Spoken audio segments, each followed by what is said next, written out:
Greetings and salutations, everybody. Welcome to Open Mic here on my YouTube channel. I'm, of course, your host, John Campea. You know, every day on the John Campea Show in the mornings, our main movie news show, we take a little bit of time to take some live questions, but here on Open Mic in the afternoons, that's all we do is take just live open mic. Now, before we get into the rest of the stuff, I'm going to tell you what, Ann and I got home last night from seeing Ocean's 8. And by the way, my Ocean's 8 review is now up online. Not a bad little film, actually. But, so Ann and I get home from Ocean's 8. Too tired to do anything, not yet quite ready to go to bed, so I pop on TV and I thought, you know, I've been hearing about this BBC America show with Sandra Oh called Killing Eve, and I've been hearing good things about it. And if you don't know who Sandra Oh is, movie-wise, she's probably best known for Sideways, and TV-wise, she's probably best known for being a cast member on Grey's Anatomy for a bunch of years. Anyway, so she's the lead in this show, Killing Eve, and I am 2.5 episodes in now. Damn good show. Really good show. And you can binge season 1 now because I think they just wrapped up season 1. I think it's like 8 episodes, whatever. But I'm telling you what, I'm 2.5 episodes in. I'm loving it. Loving it so far. So if you get a chance to check this show out, I would recommend that you give it a try. Hello to all you guys in the live chat board and stuff like that. Speaking of the live chat board, let's go over to the live chat board right now and see what you guys want to talk about. And the first thing today comes to us from Andrew Oldham, who writes, your show is helping me get through 2 trips to the DMV today. Any difference in the DMV US versus Canada? I've only been to the DMV in the United States once. And oh my God, I gotta tell you, all these jokes I've heard for years about, hell's got nothing on the DMV. Like all these jokes, haha, I've seen on TV shows and in movies. I always thought drastic, radical exaggerations, right? Holy crap. I had to go to the DMV one time, and it was like a circus and a madhouse and a prison all wrapped into one. I couldn't believe it. Now, here's the thing. It's been a while since I've been to one in Canada, but last time I had to go to a driver's center in Canada, I think I was there for a grand total of like 8 minutes. I was in and out in like 8 minutes. So, woo! The DMV stuff here, man, in the United States, at least where I'm living in California and in Burbank, it was absolute madness. So, my sympathies to you, Andrew, for having to sit through the DMV, but I'm glad we're able to help you pass the time and keep things going. All right, let's move on here. The next one comes to us from Josh Crichton, who writes, did you hear the news that Kenny Loggins is re-recording Danger Zone as a duet for Top Gun Maverick? Thoughts? No, hadn't, but it's perfect. It's Kenny Loggins. You know who else would be perfect? Sterling Archer. Let's see how many of you guys understand that reference. But yeah, Sterling Archer would love that news. Kenny Loggins doing a remake of Danger Zone? Great. Of course, if I want to see a scene, because we talked about on the John Campea Show earlier today too, that Val Kilmer, it looks like he's coming back as Iceman. So you've got to have a volleyball scene, right? Like you got to have a volleyball scene. I want to hear Kenny Loggins re-record Playing with the Boys. So he's got to re-record Danger Zone and he's got to re-record Playing with the Boys. Maybe instead of volleyball now, maybe, you know, Maverick and Iceman are playing table tennis. Maybe that'll be, get Slider and Goose in there or the ghost of Goose or whatever and see if you can get like a full-blown reunion going. All right. Ben Rayner writes, worst betrayal of a character, Ryan Reynolds as Deadpool in Wolverine Origins, or Alan Cumming as Loki in Son of the Mask? Well, I mean, his Loki came around before what we commonly understand as Loki. Look, I'll never be able to get over that the fact that some brainiac thought, let's take a merc with a mouth and sew his mouth shut. Audiences will love that. I just don't understand how, number one, anybody came up with that idea. And then number two, enough people said, yeah, that sounds like a great idea, that they went ahead and did it. Like, I will never wrap my head around. As far as Alan Cumming's portrayal as Loki in Son of the Mask, I mean, that whole movie was just garbage, whatever, and it's not really Loki anyway, so it didn't matter. This was supposed to be Deadpool. We were getting Deadpool in this Wolverine movie. Awesome. And they did, it's cliche now to talk about what a terrible thing they did to Deadpool, but the cliche is true. So I will definitely take The worst portrayal of the character out of those two will be the Ryan Reynolds Deadpool in Wolverine Origins. All right. Murray Reich writes, is there a true definition of an IMAX screen size? Local Regal Theater IMAX screen size is the exact same as a regular screen, but they charge $23. Well, I mean, there's two different types of IMAX. There's IMAX, and then there's what some people refer to as LIMAX, which is not really the true IMAX size. The screens are big. I mean, they should be bigger than the typical movie screen, but not significantly bigger. And they do something different, like the format is set up to be projected in such a way, blah, blah, blah. And it's all IMAX technology. So they feel they have the right to call it IMAX when it's not the real IMAX that we think of when we hear IMAX. So, like I said, the slang term for, like, my local AMC has the same thing. They have an IMAX screen, but it's not the real IMAX. Like the closest IMAX, I can only think of one true, well, there's, I think two. There might be three, but I know of two true IMAX screens in Los Angeles. One is at the AMC Universal City Walk at Universal Studios. That's got a true IMAX screen. And IMAX's head offices. There might be a third one. I got a feeling there is a third one. I can't remember it off the top of my head, but there's not many of them. But my local AMC Burbank 16 has an IMAX screen, but it's really a LIMAX screen. I mean, it's a big screen. It's a great viewing experience. It is, but it's not what you think of when you think IMAX. So that's been a thing going around for a long time. Rodney Hurd writes, who disrupts my coronation? Coronation Starscream. This is bad comedy. Megatron, is that you? Here's a hint. Remember what happens next? Oh, come on. Galvatron then kills Starscream. The crown falls on the ground. And he says, anybody else? And then one of the Decepticons goes, what'd you say your name was? And he goes, Galvatron. And then all the Decepticons are all bandwagoners. Oh, hail Galvatron. And so, yes, I do remember that damn Transformers animated movie from way back in the day. Let's see. Josh Crichton writes, thoughts on what dreams may come true. I think it's just called What Dreams May Come with Robin Williams. I remember watching it after Dante's Inferno in senior year of high school. I didn't think it was a great movie, but it was a gorgeous movie. I mean, that was the first thing that jumps to my mind when I think of that movie. It's just how gorgeous the film is. It's shot in such a way that's so surreal. Its use of color and the whole bit. It was just a beautiful film. I didn't think it was all that great of a film. Like, it was good. It was a good movie. But what always sticks with me about that particular movie is visually how it looked. Like, it was just so imaginative and creative the way it was shot. And yeah, that's the thing that always stands out to me the most. Is just how beautiful the film is. Let's see. Kane writes, sup, Gio?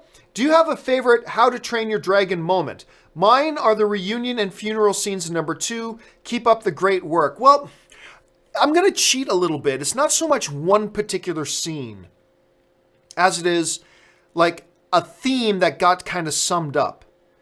Because you remember, why did I suddenly... Gerard Butler. Gerard Butler did the voice of his dad, right? And one of the reasons the first How to Train Your Dragon is, I've mentioned this before, is I've got a real soft spot for movies that focus on themes of fathers and sons. I don't know why, but it really does. I've got this soft spot for, maybe it's because I respect my dad so much, I don't know, but I've got this soft spot for themes in movies that talk about fathers and sons. And I thought the way that whole theme was navigated in the first, really, the first movie really is a movie about a father and a son that's kind of dressed up and disguised about a movie about dragons. In many ways. And I mean that in the best possible way. It's a beautiful thing. And there were a number of moments in that first one that really highlight the really good father and son moments. And those are the things that stick out to me the most. And I thought the second one was great too. The stuff you're talking about is wonderful. But all those especially as they were culminating the theme about the fathers and sons, that's the stuff that really sticks out to me and that I think of first when I think about the How to Train Your Dragon series. And I really like the new trailer that came out today. Talked about it a little bit on the John Campea show earlier today. And I cannot wait for this third one. I hope it's not the final one, but it sounds like it's going to be the last one that they do. But they've done such a great job with this franchise, man. I mean, just such a good job on it. All right, let's move on. Hector Jeter writes, can't believe you don't like sushi, John. Not a sushi fan. No, don't get me wrong. I have eaten sushi. There is some sushi I will eat, but I am not a sushi fan. As a matter of fact, I'm a very vanilla kind of eater. Like, I like my pasta. I like sandwiches. I like, but I'm a very straightforward eater. Like, if I was in a real fancy French restaurant, there probably wouldn't be much I'd be able to eat off the menu. Like, I'm a very, very picky, very bland, straightforward eater. I like good steak. I like good meat. I like, I'm not into vegetables very much, so that's why I got force feed myself vegetables as much as I can. But yeah, sushi is just not high on my list of things that I like, which is really too bad because Anne loves sushi.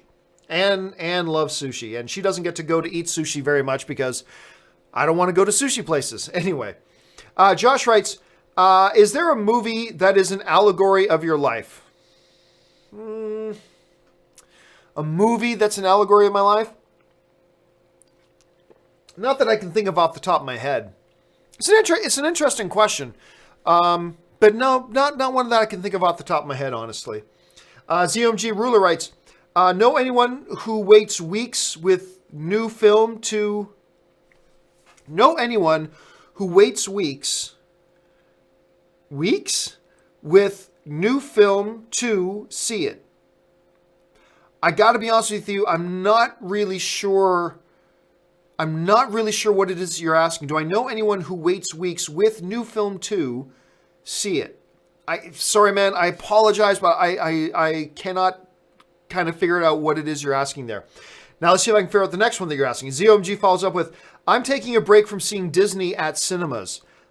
Well, what Disney? Are you taking a break from seeing Pixar films, from seeing Disney live action films, from seeing MCU movies, from seeing Star Wars movies, or just in general? If so, I'd be curious as to why.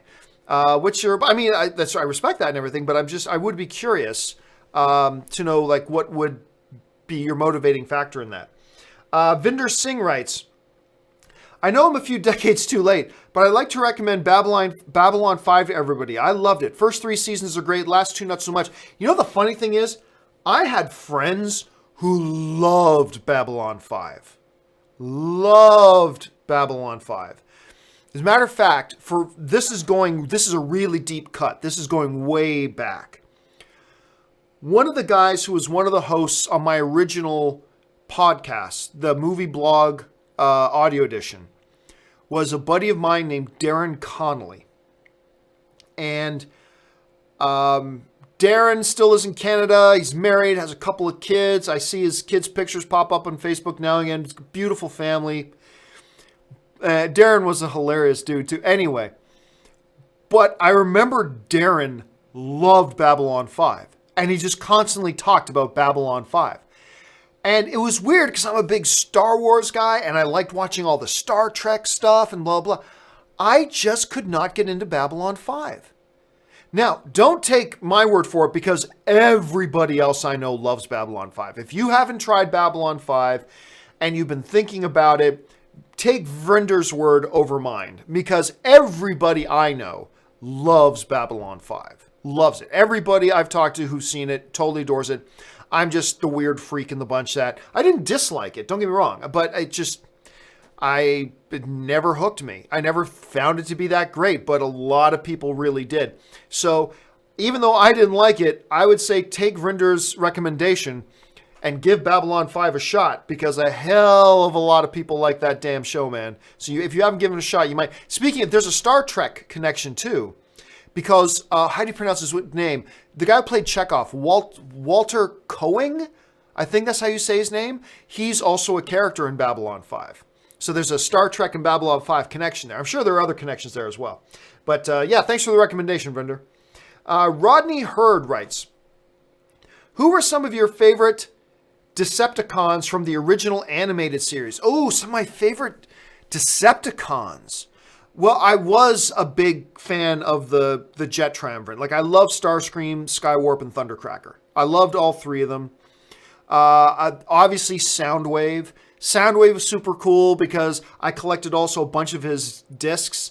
So Laserbeak, I think, and there was, okay, here's one of the things that Hasbro did that was genius, but incredibly sneaky at the same time. They constantly made toys and then just remade the same toys and put different colors on them and called them a different character. So you had your Starscream triplets, right? You had Starscream, Thundercracker, and Skywarp, right? They were the exact same toy. Like, down to the last detail, all three of those guys were the exact same toy, with the exception that they had different colors and different decals. Other than that, they were the exact same toy.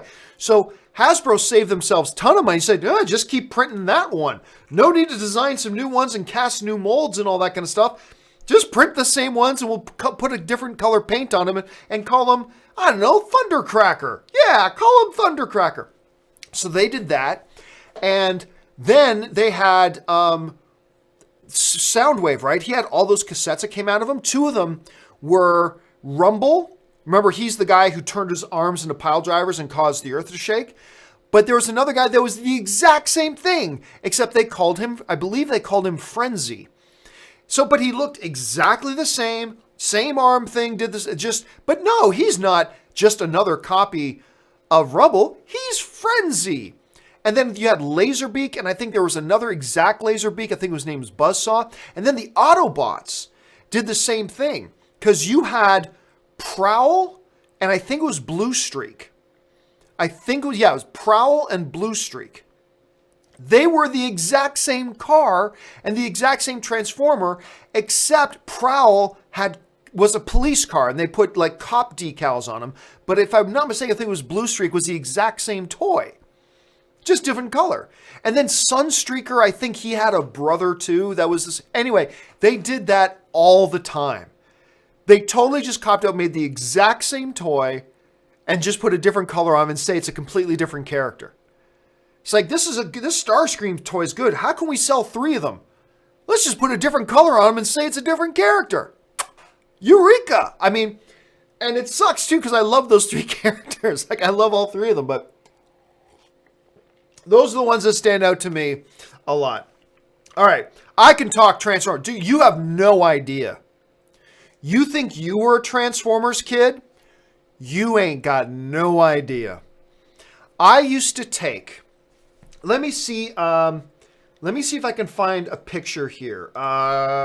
Transformers G1 Toys box. Okay, hold on a second. Okay, good. I'm finding a couple of them here. Let me pull up a couple of images here. Okay, so I will take. Oops, not that one. I will take. That one's too small. Let me take this one here. Okay. Going to bring this over onto the thing. All right. So the G1 Transformers box all basically they were the same pattern. Okay. So what you did was you had the toy and you had the toy on that far side. And then you could see through the plastic. Then on this side, you have this animation, this drawing of the character, right?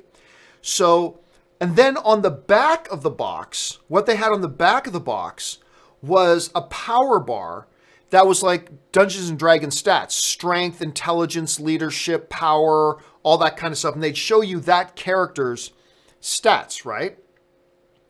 And then another picture of them. What I used to do, I kid you not, I am not kidding. I did this with dozens and dozens and dozens of the Transformers I would buy. What I would do is I would cut out this picture of the character here, right? The character picture. I would cut that out and I'd put that here. I'd tape it on my wall. Then I take the background picture, put it here, and then take the power bar and put it here. And I put that up all over my bedroom walls. My bedroom walls were covered with the Transformers pictures off the boxes that I cut out with their battle scene and their power bar stat. And that was my bedroom. As you can imagine, not a lot of girls like coming to my room. It took me a number of years to ever get a girl to visit my room. And they were not, to my shock and surprise, it didn't turn them on. Like, what? How are you not completely turned on by this impressive collection of Transformers stuff on my wall? Yeah, I was kind of a loser, but I love my Transformers. So anyway, sorry, I went off on a big side spiel there. Sorry about that, guys. Let's move on here. Rodney Hurd follows that up with, in my opinion, there is only one franchise that needs the movie treatment. Grab your sword and say with me, John, Thunder, Thunder, Thundercats, ho. You know what? Honestly, just being real here for a second. I would be fascinated to see a Thundercats movie. I'd be completely down for a Thundercats movie. I really would. I don't know that we need a Thundercats movie. Now, to be fair, we don't need any movie. There's no movie that we need. But I gotta admit, I don't lay awake at night going, how has nobody made a Thundercats movie? Honestly, I think it would probably tank. I think there was a window of time for them to do a Thundercats movie, but that time was like 8 years ago. I honestly, I don't know business-wise. I do not think a Thundercats movie today would work. I think it would tank, even if somebody made it really good. And it would be tricky to make a good Thundercats movie. It's one thing to work in animation. It's another thing, a live-action thing of it, it would be a tricky movie to make. And even if I think they did well, I'm not so sure it would do well. And I think the studios know that, and that's probably why we don't have 5 Thundercat movies by now. But I think there was a window of time for it. But that window of time was, like I said, like 7 to 12 years ago. It seems like they missed the boat by an entire time zone. But again, if they announced tomorrow that they were doing it, I'd be happy. Sure, because it's not my money, so I'd be happy. I'd be curious to see it. I just would really doubt that it would actually work. But who knows? I mean, let's keep our fingers crossed. Okay, next one. Oops, took a big jump. All right, next one comes to us from Chris Vale, who writes, thoughts on director Baz Luhrmann. I love his style and vision, but hasn't made a film since The Great Gatsby in 2013. Yeah, which is weird. First of all, he did Romeo and Juliet, which was a film that really put Leonardo DiCaprio on the map. And Claire Danes was in that with him. He did that. And he did Moulin Rouge, which is in my top 20 all-time favorite films. It's close to being in my top 10, but it's not quite my top 10. I love Moulin Rouge. I think that is a brilliant movie. I think that's a movie that you have to be a freaking genius to be able to make. The use of sound and color and this frenetic energy about it. Moulin Rouge is amazing. And Great Gatsby was, I believe, a bit of a step down. I was nowhere near as oohed and awed, as I was with Moulin Rouge with it, but still, clearly the hand of a great filmmaker. How this guy has not directed a film since 2013 is astounding to me. Especially when you consider a bunch of the Jokers getting work these days. It's crazy to me that Baz Luhrmann hasn't, and maybe he's not getting the movies he wants. Maybe he hasn't been all that interested in any movie right now. I am dying to see a new Baz Luhrmann movie. I would love to see a new movie by him. But, I just don't know. I don't even know if he's got anything on his docket right now. Hold on, let me pull up to see if he's got anything going on. Hold a second here.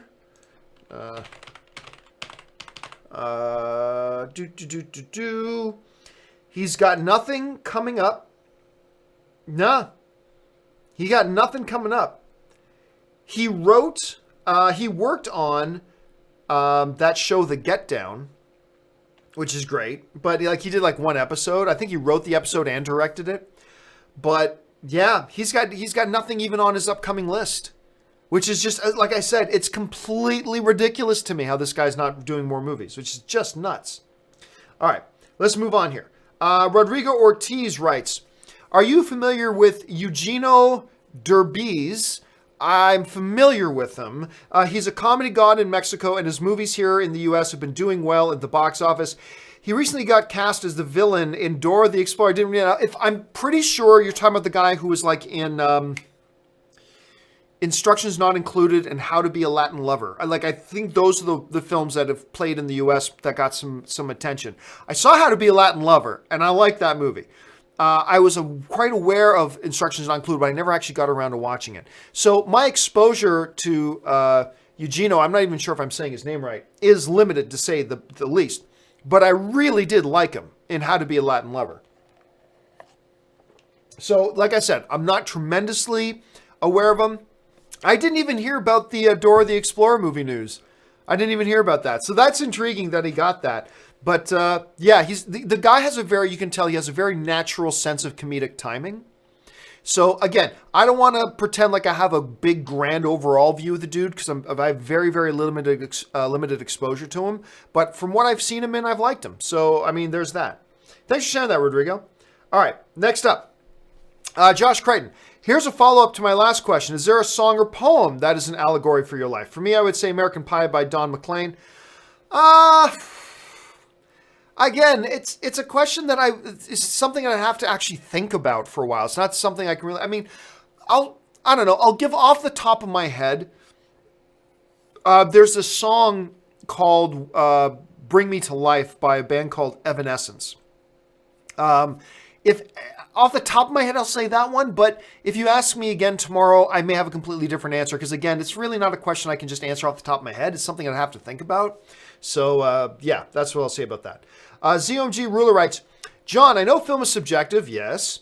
But when somebody says Howard the Duck is better than all the DCU films, even Wonder Woman, it comes off more trollish and annoying in my opinion. Well, that really is them being trolls.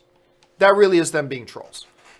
I don't think you'd find many people. Notice I'm not saying anybody. Because I'm sure there are some people out there who think Howard the Duck is like the most underappreciated piece of masterwork cinema ever put together in Hollywood. I'm sure that's true of most movies. There's somebody out there that think Howard the Duck is an underrated masterpiece. Of course, it's sniveling hot garbage, but all film is subjective, so it's going to have people who think it's the greatest. So if it just so happens to be one of those people who say that, they're probably being honest. They're probably being like completely sincere.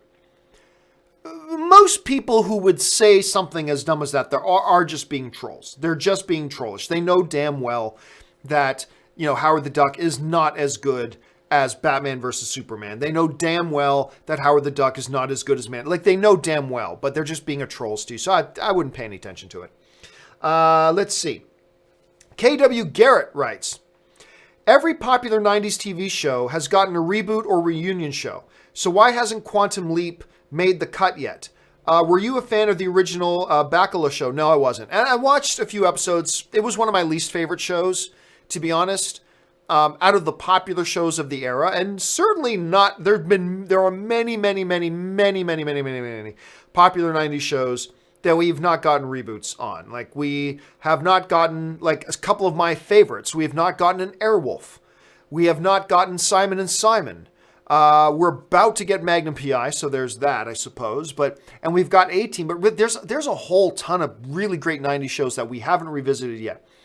Quantum Leap, I don't know. I mean, wasn't there a show that was kind of like it called Sliders? Wasn't there like a sci-fi show called Sliders that was a little bit like Quantum Leap in some ways? I'd have to think about that a little bit.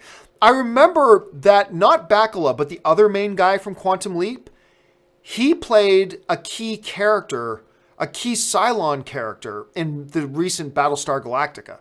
I remember saying, hey, that's the guy from Quantum Leap. Yeah, I just don't, yeah. Who knows? Maybe there's an audience out there for it. I've never heard anybody saying, man, I really want a Quantum Leap movie. But I'm sure there are people out there who would, like you, KW. I mean, you proved the point. There are people out there who want it, and maybe someday somebody will do it. Murray Reich writes, what's the difference between 3D and real D 3D? Oh, I don't care. It's all 3D, so it's bullshit. I mean, you know what I think of 3D? It's all garbage. I don't care. So I don't know the difference between real D and 3D.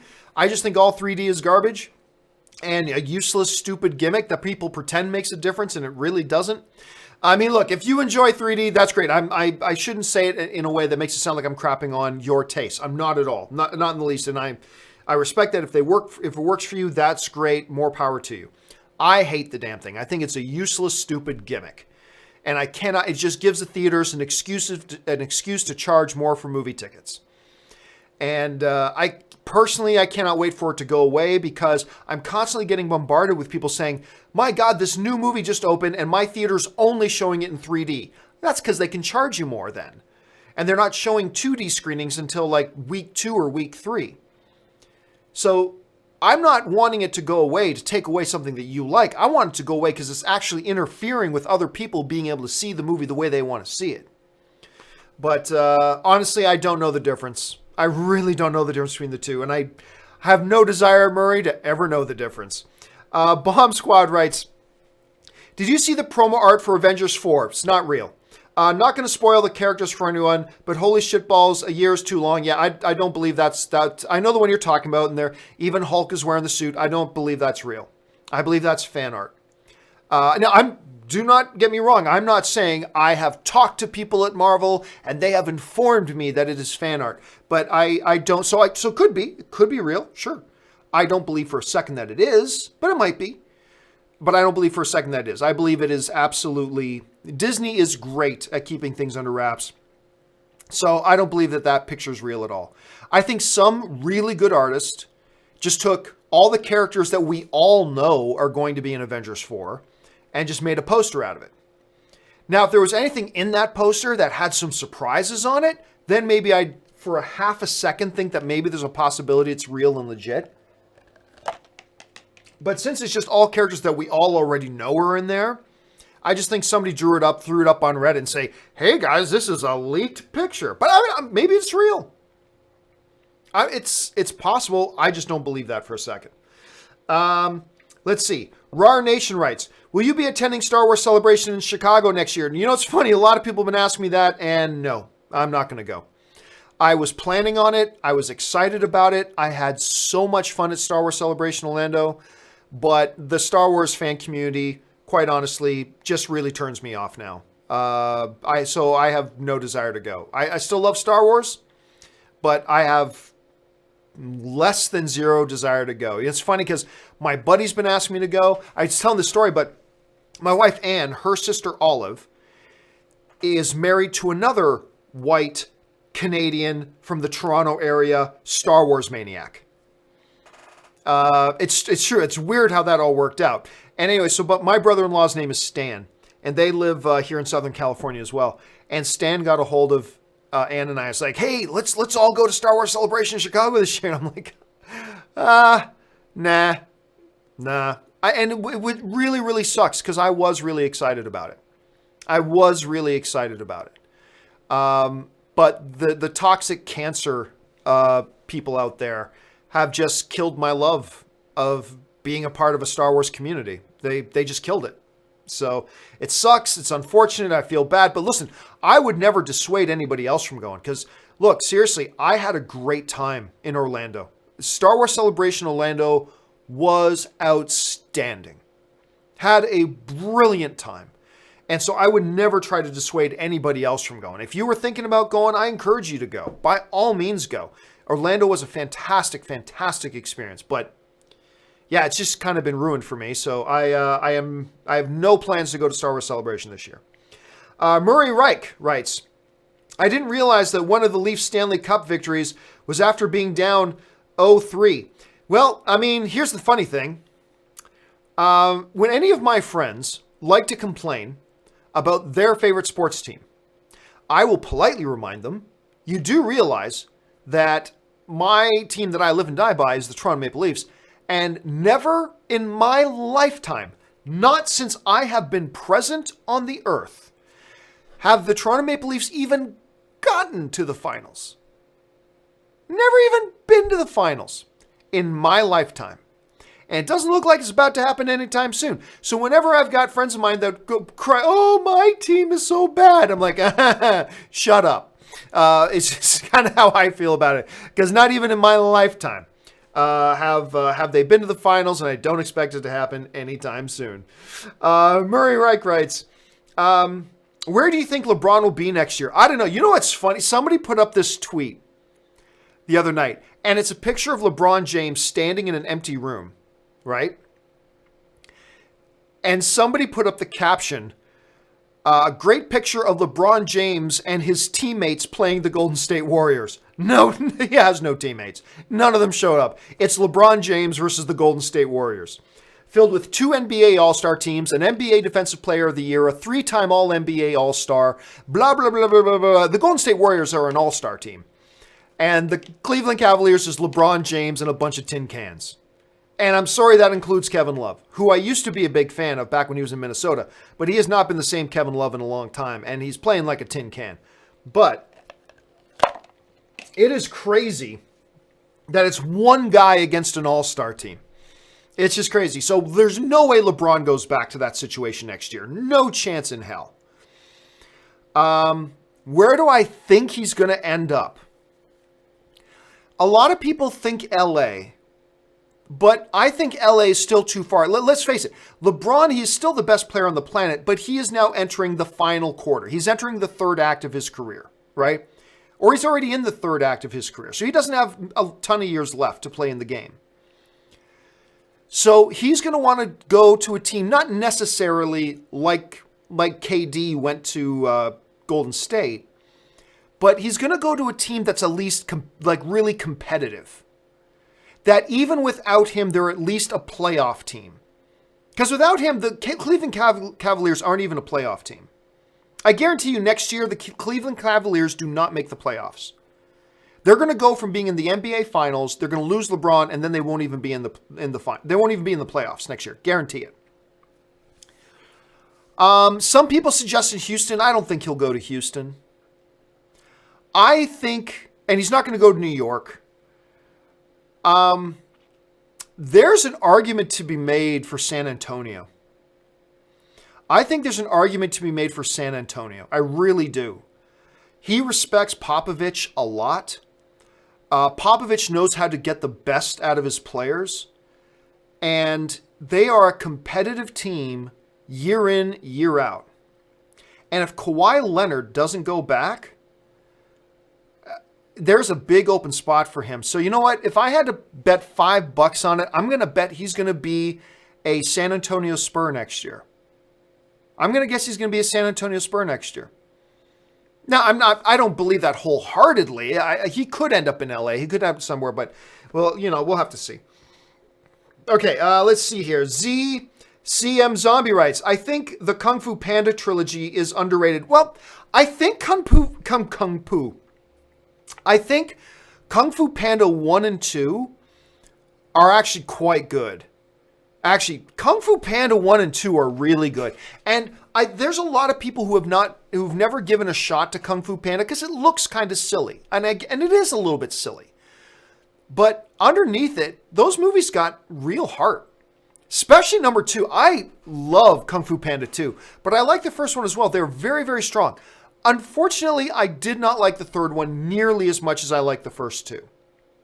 So the third one, I would go so far as to say I didn't like it.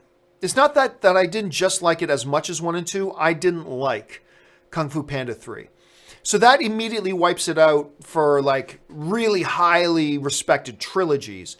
But if you're just talking about the first 2 movies, are underrated. I think the first 2 Kung Fu Panda movies are very underrated and underappreciated. And honestly, guys, if you find yourself with a free evening this week and you just want to watch something you haven't watched yet, and you haven't seen either of the Kung Fu Panda movies, I recommend checking them out. I think you might be pleasantly surprised. They're pretty strong. Again, I wouldn't recommend the third one, but I do think you should check out the first 2 because I think the first 2 are pretty underrated. Let's see here. What's up next? Razor Edge Frisbee writes, gonna watch E3, stoked for the new Spider-Man gameplay. I have no interest in going to E3, but I feel like for the last couple years, unplanned, me and Ray and Ann and our buddy Ryan, we end up sitting down in front of a TV and watching loops of the presentations and the gameplay exhibits from E3 and going, wow. And I always see like 20 games I want to play this year, and I end up playing like maybe one of them. But yeah, I do like watching footage from E3, even though I don't have a lot of interest in going, which is funny because most of my friends and Anne are going to E3 this year, but I'm not going to be there myself. But yeah, I like watching the footage from E3. I like watching a lot of that stuff. Let's see here. Taki75 writes, spoiler alert, nobody dies. You can apply that to so many movies. Jack Gordy writes, meow. I'm not sure what that means, but thank you, Jack. The Mad Titan writes, if you were going to trip your nuts off on psilocybin, what movie you want to watch? The Unicorn. I have no idea what you're asking. I don't know if that's an inside joke for another movie or something, but I have no idea what you're asking there. ZC writes, it's hard to say that the God of War score is as iconic as the Halo score. Is it hard to say? I don't know. I didn't really pay attention. When I was going through God of War, I honestly didn't pay much attention to the score. So then again, I never paid much attention to the Halo score either.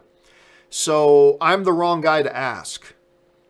Like, look, I play some video games, but I am not what you would call a hardcore gamer. So, and that's why, like, the other day or a couple of weeks ago, somebody was asking me, John, you should do E3 coverage. And I'm like, I'm not the person you want to watch E3 coverage with. I don't know nearly enough about the video game industry. I play some games casually. I enjoy playing games, that kind of stuff. Yeah, but I don't have a level of expertise and stuff like that that a lot of other really good, like, gaming YouTubers have. You want to watch those guys, like, not me. So, I mean, I'm having fun doing my play-in chats. So, like, for you guys who may not know, I've been playing Warcraft and streaming while chatting with you guys, like having a chat window open while I'm playing World of Warcraft. And I've been having a lot of fun doing that. But don't let that trick you into thinking that I'm some hardcore, deeply knowledgeable about the gaming industry gamer. I'm not. I'm as casual as they come. So, yeah, so like when people ask me, hey, you should do E3 coverage and commentary. I'm like, you don't want to hear commentary from me. There's a lot of good gaming YouTubers out there who give very good commentary on games, stuff like that. They're the ones you should watch, not me. Come to me when you want to talk about movies and stuff like that. Then I can talk more intelligently, but I'm not the guy to watch for that stuff. So when it comes to like God of War and stuff like that, although maybe while I'm watching the game, I'm thinking about the music a little bit. Honestly, it doesn't stick with me, so I can't even remember the scores to them, so I can't really answer that. Jay Pinkston writes, any chance Infinity War's Blu-ray will be in IMAX ratio? Oh, I doubt it. I really don't think they would. That would probably just piss a lot of people off. Because people would go, why are you cutting off the sides of the picture? Like my dad would say when Letterboxd was out, why are they cutting off the top and the bottom? Dad, they're not cutting off the top and the bottom. They're showing you the whole picture. But you can see they're cutting off the top and the bottom. Dad! So you can imagine the amount of people that would be saying that. It's like, how come they cut off the sides? They didn't cut off the sides. This is the IMAX ratio. Anyway, so I doubt it. I mean, it's possible. It's possible. I guess there'd be nothing to stop them from doing it. But I just have a feeling they probably won't. But hey, it's possible. Let's wait and see. Maybe they will. The Mad Titan writes, I know the whole as long as it's a good actor in the role response. Usually I agree. But Circus as Penguin, though. I'm going to give you the same answer. Circus is a really good performer. So Circus is the Penguin? Sure. Just like you could list 25 other good performers and I'll go, yeah, I could see that. So, yeah. Circus is the Penguin. Sure, why not? But then again, here's the thing. This is where a lot of fans make mistakes. You're saying Circus is the Penguin, but I'm asking you, what Penguin? What Penguin? There's a lot of different ways the Penguin has been portrayed, and a lot of different iterations of the Penguin over the years. And who knows, maybe in the movie version would be totally different. So you're saying Circus should play the Penguin. Well, what if it's a Penguin that Andy Serkis would not be a fit for at all? What if they do the Penguin in a certain way that is not right for Serkis? So it's always kind of a weird thing that we do, because as fans, we love to speculate, and I'm there too. I'm with you. What we love to do is think about who should play this and who should play that. Yeah. But then we make these suggestions. and we get invested in these ideas when we don't even know what the character is going to be like in the movie, and we're trying to say, this actor would be perfect for this character, but you don't know anything about that character. How can you say that actor would be a good fit for that character when you've got this picture, this idea of the character in your head based on a comic book you read a few years ago? But that doesn't mean that's the pure iteration they're going to go with in the movie version. So for all we know, Andy Serkis would be the worst guy in the world to play Penguin. Maybe. But on its surface, all other things being equal, I think Andy Serkis is a terrific performer. So sure, I'd be up for him playing Penguin, but no more so than I would for a lot of other actors getting the role. Tasty Waffle, love that name, writes, have you seen Orson Welles' Chimes at Midnight? If not, check it out. You know what? I like Orson Welles stuff, but I don't think I've ever seen Chimes at Midnight, now that you mentioned, to be honest with you. But thank you for putting it on my radar. I will. Anne's going. Thursday nights are Anne's Dungeons and Dragons night. That's when she plays Dungeons and Dragons with her D&D group. So those are usually the nights that I'll run out to a theater to see something I've been waiting for, or watch something at home that Anne hasn't been interested in watching, and now I got the place to myself, or I play some video games, whatever. Maybe later tonight I'll see if I can find that one and watch that one. Unless I get trapped into just playing more Warcraft. Rakuz writes, would the Transformers IP be considered a massive franchise like Star Wars, Marvel, and DC, etc.? No. They've made a few movies, most of which are critically hated. So no, I wouldn't put them up anywhere near that level, like at all. I wouldn't put that up there at all. And I'm a lover of the Transformers, man, but no, I wouldn't put that up there at all. Let's see. Grant Hernandez writes, what are some of the most underrated films of the last decade? Some of mine are Blue Valentine. Blue Valentine is not underrated. Everybody who sees Blue Valentine loves that movie. Fruitvale Station, again, not an underrated movie. Everybody who sees that movie loves it. And Warrior. I think you're confusing, there's a difference between underrated. Underrated means, hey, people have seen it, and a lot of them don't give that movie the credit it's due. That's what underrated means. I consider Man of Steel to be a massively underrated movie because you look it up and it's like people's opinions on it are split. And so to me, Man of Steel is underrated. The people who have seen Blue Valentine love Blue Valentine. The people who have seen Fruitvale Station love Fruitvale Station. The people who have seen Warrior love Warrior. I mean, all films subjective. I'm sure there are some people who don't, but for the most part, the vast majority of the people who've seen Blue Valentine, Fruitvale Station, and Warrior all love those films. You cannot call those films underrated. Well, you might be able to call them as underappreciated, or they don't get the recognition they deserve. Maybe you can say like underwatched. Like these three films you've just mentioned are all massively underwatched films. These are films that deserve to have much, much bigger audiences, for sure. But you can't call...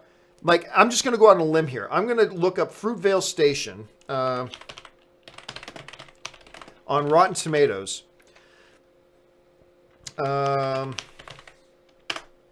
And see what we got here. Fruitvale Station has a 94%. 94%.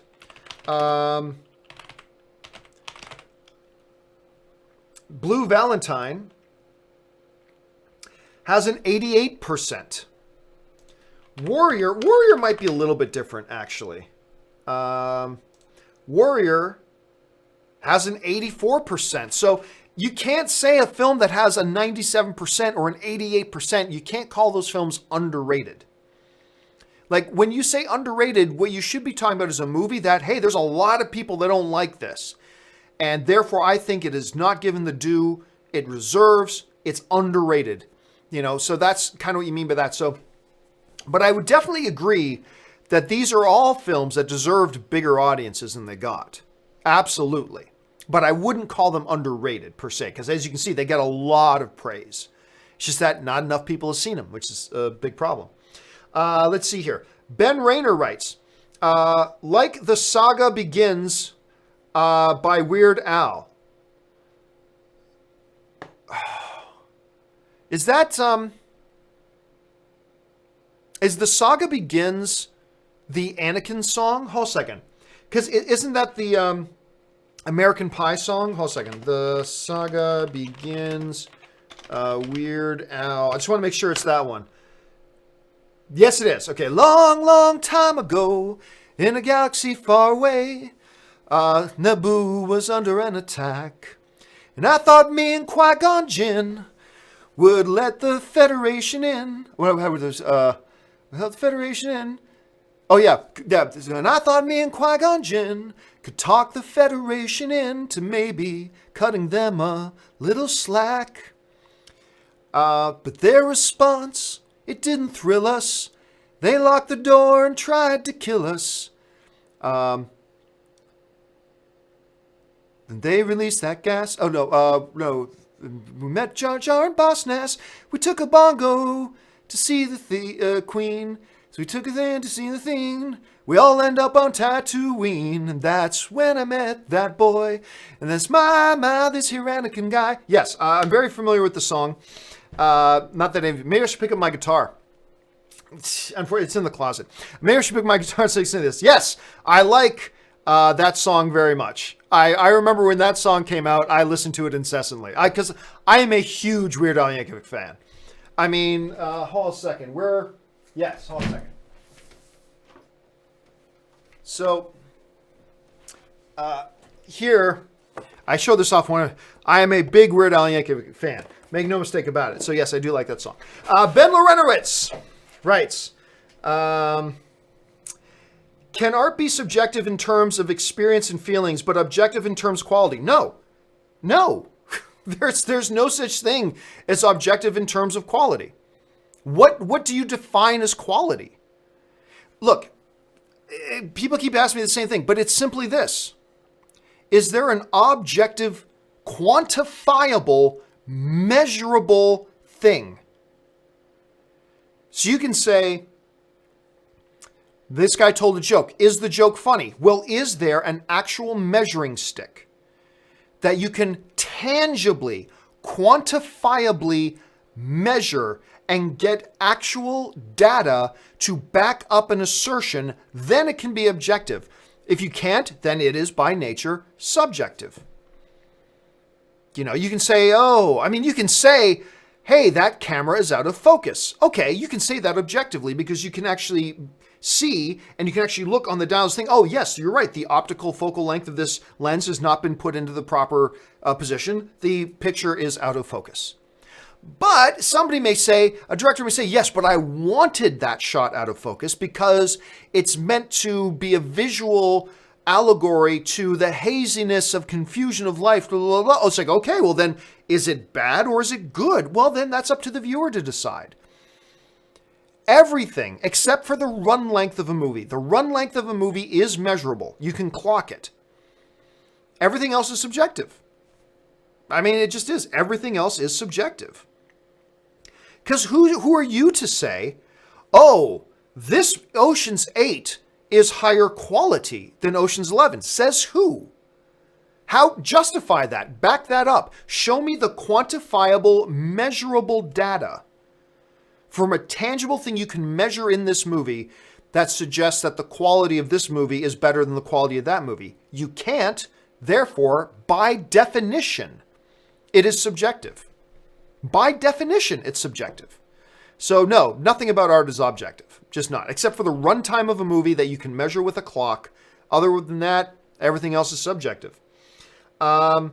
Zach, last two questions here for the day, then we'll wrap it up. Zach Kaplan writes, Shrek versus Kung Fu Panda versus Train Your Dragon franchise. It's tough because Shrek has a couple of diamonds. There are a couple of films in the Shrek franchise that are absolute diamonds. Like the first one that had I think it was Shrek 2. I think Shrek 2 is my all-time favorite Shrek movie. But the Shrek franchise also has a couple of duds, right? Kung Fu Panda, first two films are brilliant, but it's got a dud. Train Your Dragon has a couple of brilliant ones. Let's see if the third one measures out yet. So we'll have to kind of see. Let's see. Punto Baby 1, I like that, writes, have you seen The Education of Charlie Banks? Yes, I have. It's directed by Fred Durst, and it's a coming-of-age story dealing with a man whose loyalty to a bully he loves, fears, is tested. Now, actually, and it stars, hold a second here. Where's my... The Education of Shirley Banks. Jesse Eisenberg. Oh,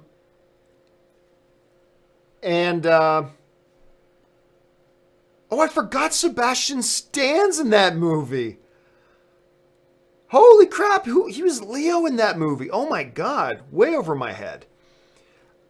Anyway, yeah, not a bad movie. Not a bad movie. I don't think a great movie by any stretch of the imagination, but not a bad little movie, actually. And I am not a big Jesse Eisenberg fan, and that has nothing to do that has nothing to do with Lex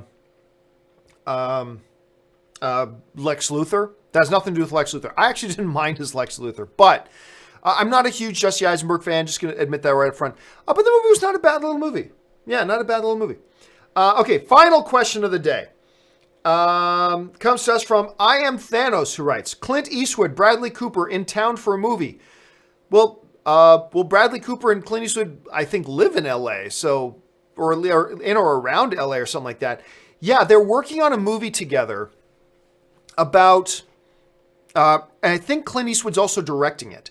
They're doing this movie together where Clint Eastwood plays, and I think it's based on a true story, where Clint Eastwood plays like this 80, 90-year-old man who unknowingly is actually a drug mule for a Mexican drug cartel. And Bradley Cooper plays like a DEA agent hot on his trail. It sounds amazing. Like, sounds absolutely amazing. I'm very excited to check it out when I get a chance to. So, yeah, keep your eyes open for that.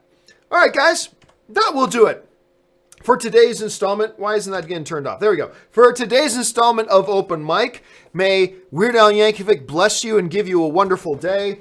Thanks a lot for joining me here, guys. And just so you're aware, a little bit later tonight, I'm not exactly sure what time yet. Maybe like around 5 o'clock, maybe 5:30, maybe 6. I'm going to play a little bit more Warcraft and stream on as well. So if you want to just come and hang out, whatever, that's where I'm going to be. I'm going to be here on my channel playing some Warcraft. So that'll do it for now. Don't forget, guys, tomorrow morning, the John Campea Show returns at 8:30 in the morning Pacific Standard Time. Make sure you join us for that, getting caught up on all the stuff going on in the world of movie news. Guys, make sure you subscribe to this YouTube channel, share these videos around, all that kind of good stuff. Don't forget my Ocean's 8 review is also up in line. So is my Jurassic World review. Check those things out. That'll do it for me for now, guys. Thanks so much for joining me. My name's John Campea, and until next time, bye-bye.